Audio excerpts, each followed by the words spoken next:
Hi, my name is Robert Huntington. I'm a composer and music educator in California, and we've been talking about composing in the large ensemble in this video series.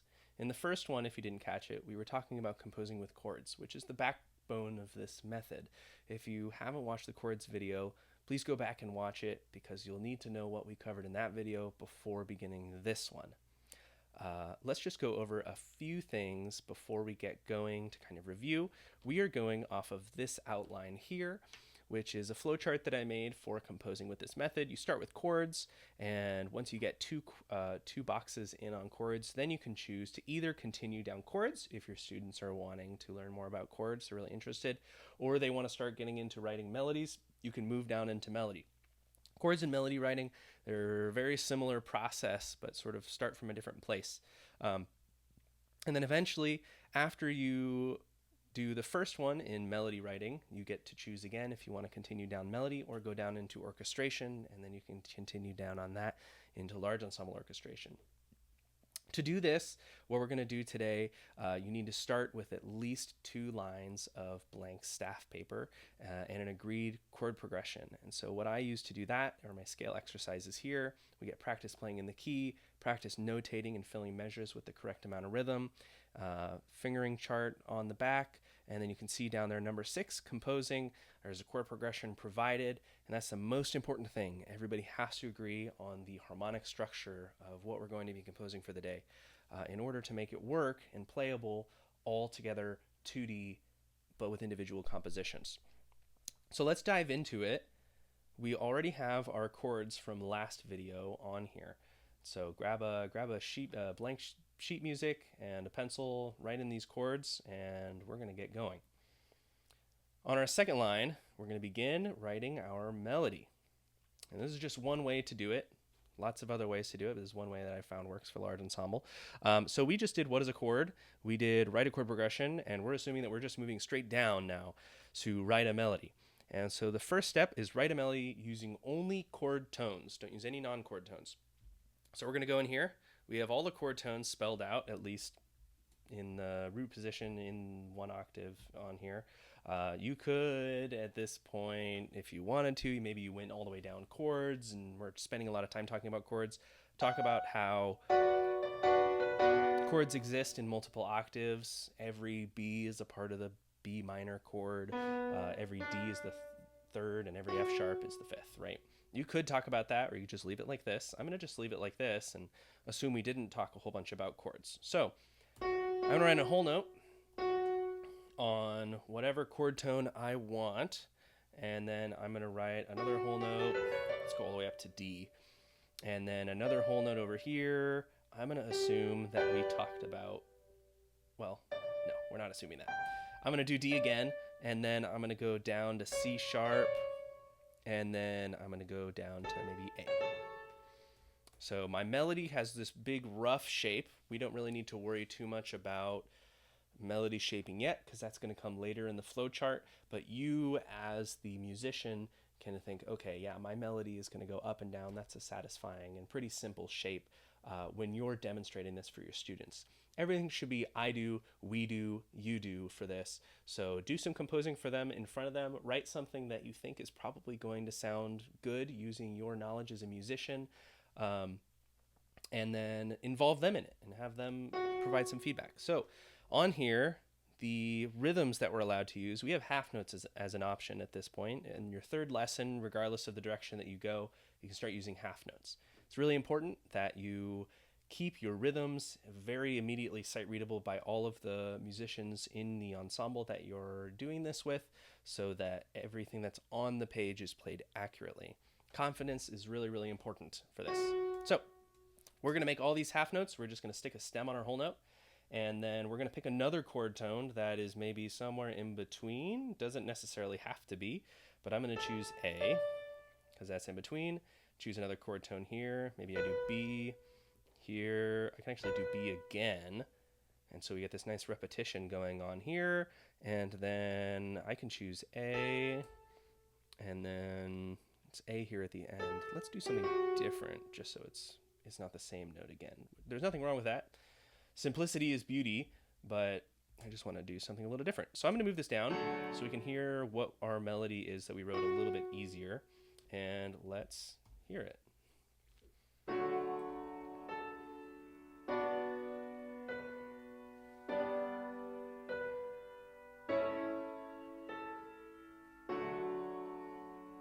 Simple melody, but a melody.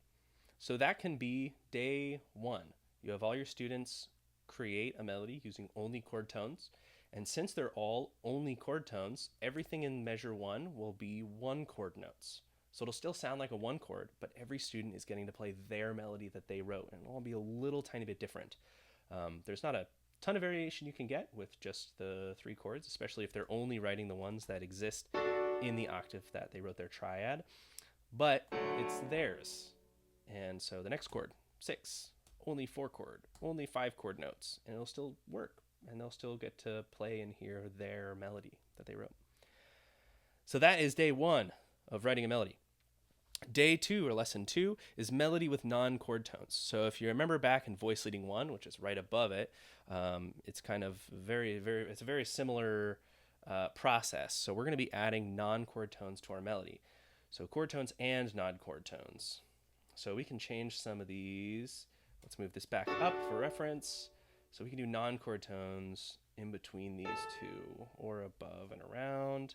I would encourage your students to put the non-chord tones on beats 3 and 4 only, and use chord tones on still 1 and 2, beats 1 and 2. It'll help with the playback as an ensemble when you're all playing it together. So let's do C sharp here. That's a non-chord tone. And then we have chord tone. Let's do C sharp again, non-chord tone. Back to D. Maybe that's it. Maybe we don't need to do any other ones. Maybe we do G here. I don't know. Don't worry about it too much. Don't overthink it. Try things, trial and error. That's the key. That's the biggest thing to take away from this whole series. Trial and error. Just try something. The only wrong thing to do is to choose nothing. Is to choose to do nothing. Let's see what this sounds like. We have a few non-chord tones.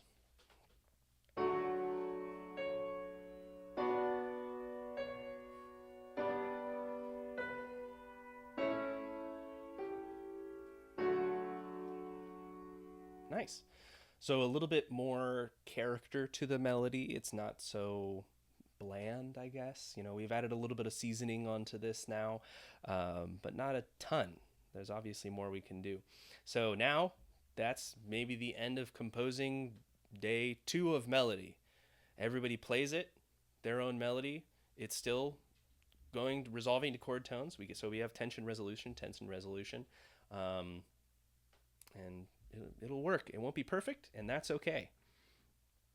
Day 3 of melody is structured melody, call and response, and now talking about shape in your melody. So let's do that. The shape we kind of have already is up and then down, which is great, which is fine. So you can extend this and talk about the repertoire that you're playing right now. Do some analysis, like really basic analysis. Pull up a flute part or a trumpet part, or where the tubas get the melody, and project it onto if you have the capability to project it on your projector and say, okay, let's take a look at the melody in this piece that we're playing for our concert. What is the general shape of that? Is it one big long arc? Is it like a valley and it goes just down? Or is it 2 arcs in the phrase? And you can draw upon that as inspiration. And it gives a deeper understanding of the music they're already playing. Let's move this up. And this seems okay. Let's do call and response, though. So I'm going to add another blank staff onto here. So at this point, you're moving beyond what's on the scale exercises. I would start handing out half sheets that have blank staff on them so that they can do multiple things. So if you remember from in the first video, this is really a 4-chord progression, and we're just resolving to 1. So I'm going to put a little double bar line here because we're going to be doing call here, and then we're going to notate response below it. And so the shape of my call and response is going to be one very big long arc. So like an 8 measure, it'll be 9 measures, because we are going to resolve to the 1 chord on the response. But this measure you're not going to do anything in, this one here. Just leave it blank. You're going to play 1, 2, 3, 4, and then jump down to the second line, same chords, 1, 2, 3, 4, resolve to 1. So there's our melody. I think I want it to end higher, so let's maybe go up an octave and reach up to that. So we maybe adjust these 2 notes so that they're coming up to that G, and then we want to peak in the middle. So let's do high A, and if you haven't talked about how chords exist in multiple octaves, now would be the time. It's a little bit hard to give shape to a melody when you're only working with the 3 notes in a single octave. So we're reaching up to here. Let's adjust these 2 notes to be somewhere maybe between these 2. Doesn't necessarily have to be that way, but look how handy that is. And then we're going to land on the A, and if we go back to our outline, we can actually use quarter notes on this structured melody. We can start using quarter notes. So maybe we do some quarter notes. I'm thinking maybe make this, vary the rhythm a little bit. We have C, D, C, D. We can vary it a little bit. Musician brain in me is thinking some variation would be nice. A, let's do another chord tone. And then we can kind of roughly shape out our melody just using some whole notes where we want to land on each one. Maybe resolve to low D. Okay. Here we go. And now we can add, so this is like broad strokes, big shapes if you're like painting. This is like you're making the circle for the head, and then you add more detail, add more detail, add more detail, and we see how the head is shaped. And so we're doing the same thing with our melody here, right? We're kind of going down and then dropping off. And so we can choose if that's going to be more curved, like here we're going zoop, or is it going to be really straight? Oops. And we're just going to do half notes right in between, equidistant. It's more like a line. So we can kind of choose. Let's do that. Let's do that, because we kind of do that up here anyway. Maybe we do this, picking another chord tone. Doesn't have to be. Kind of want to do a non-chord tone here. Do we want to keep that? Maybe we do this. No, let's do half note. Maybe we do just a note in between connecting. Let's do same rhythm as here, coming down, resolving to D. Okay. Let's delete these. We're not super worried about non-chord tones at the moment. So as long as you still have mostly chord tones on beats 1 and 2, and then non-chord tones on beat 3 and 4, you can still play this as an ensemble all together, everybody playing their thing, because it all resolves on beats 1 and 2. Let's hear what it sounds like. So I'm going to play call and accompaniment. I'm going to move this down. So we'll do here, accompaniment, and the call, and then we'll switch to response and the accompaniment. Here we go.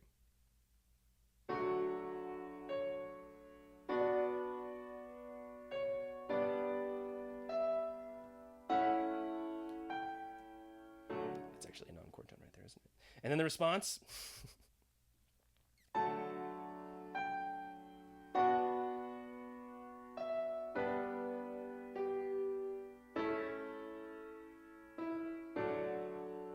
So now we have a longer melody. Instead of just 5 measures, we have 8 measures and then a resolution, like 9 measures of melody that we've composed.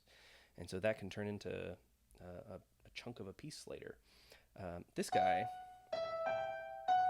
maybe let's do this. So we have the chord tone on beats 1 and 2. Yeah, okay. And then we can quarter notes up to the A. Great, cool. Okay, so that's your lesson number 3 in melody.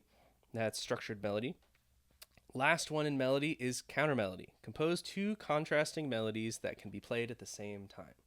So there's a bunch of different ways that you can do counter melodies, but the most important thing is that they're contrasting in some way. That could be articulation contrasting. That could be range, or you can start dipping your toes into orchestration and talk about different instruments or instrument families playing the melody versus the counter melody. It could be rhythmically, which I think is the easiest one to start with and is what we're going to do right now. So we're going to get rid of our response, and we're going to write a counter melody to the first melody that we wrote. Let's just resolve this down to maybe F sharp, so it's more similar to what we were doing before. That should be fine. Cool. So melody, don't look at that. Melody, that's a little bit ahead of where we are. Boop. Melody, and then down here we're going to write a counter melody. Still over the same exact chord progression. So we're going to vary, we're going to contrast it using rhythm. So if my melody is moving on 1 and 3, I want my counter melody to move on 2 or 4. I like moving on 4, so we're going to do a dotted half note, and then we're going to land on another chord tone here. Let's shape out our counter melody first. Let's move this up the octave to where it would be if we were having it as a reference. Maybe we just go to G, A, maybe E, resolving down to D. So we still have kind of like an arc shape here. Our melody is kind of peaking more towards the end, but our counter melody can kind of peak partway through. Okay, now let's make it move at different points. So let's do maybe E here. So we're moving on beat 4, not at the same time as our melody. Here we can move on beat 3 because the melody is moving on 4. And we reach up and fall down to the G.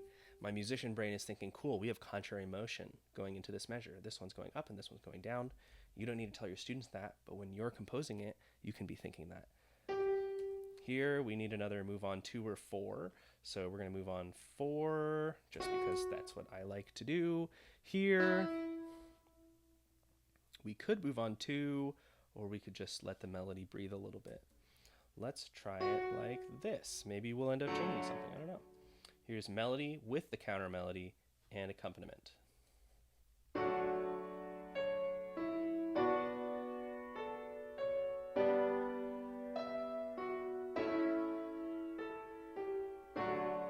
Nice. So if you let your melody be a little bit, if you don't overcomplicate your melody when you're writing it, it gives you space and it gives you opportunity to write a counter melody underneath it that when you eventually add the counter melody in your orchestration later, it'll be more effective. If this is overcomplicated here and I'm filling every single beat with some different note and it's something different every time, and there's no breathing like here, there's space for something else to happen. If I don't allow for that space, then my counter melody is, it's a little bit harder to write. You can do that, and then your counter melody just needs to be like whole notes, half notes. Totally possible, but if you let your melody breathe, you can develop it into something more. Simplicity is beauty. So let's see. We now have the ability to play in quintets, which is what I would recommend at this point. You can still do everybody play, or half the people play your melody, half the people play your counter melody. And it'll work because you have chord tones on the beats 1 and 2 at least, and then non-chord tones off of it. And so you're still resolving on beat 1 of every measure. It'll get more and more chaotic, which is why I think go to quintets now. So you can have everybody, or 3 people, accompanying, one person doing melody and one person doing counter melody. You assign one person in your group. You're going to play all the roots of the chords, maybe a bass instrument, the lowest one, whatever it is in your group. If you have like trumpet and then flutes, maybe the trumpet's playing the root note. And they're doing that, just the root notes. Another person assigned to thirds, another person assigned to fifths.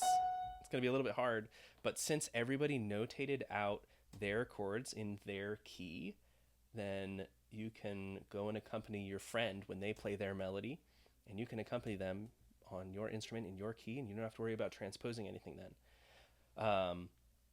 You will have to have somebody who plays in the same key as you to play the counter melody. And so now what I would do is have a student play 3 people accompanying on the accompaniment line, the chords, and then your composer playing the melody, and then your friend play the counter melody after you've played the melody one time. So it'll sound like, we're going to do, oop, nope, here, boop.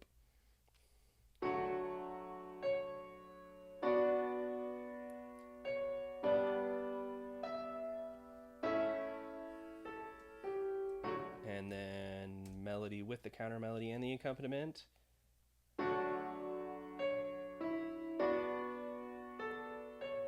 And now you have some kind of form happening.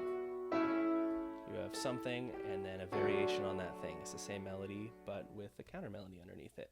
And then you resolve to one the last time. Cool. And that's kind of the beginnings of where you slip into orchestration, which is what we're going to be talking about in the next video. We've gone to the end of melody. Last video we did to the end of chords. And now the next one, the last video, we're going to be going into orchestration, which we've started a little bit already. I hope you've enjoyed this video and you found it useful. If you have any questions about composing melodies with this method, let me know in the comments, and I hope to see you in the next video when we talk about orchestration. Have a great day.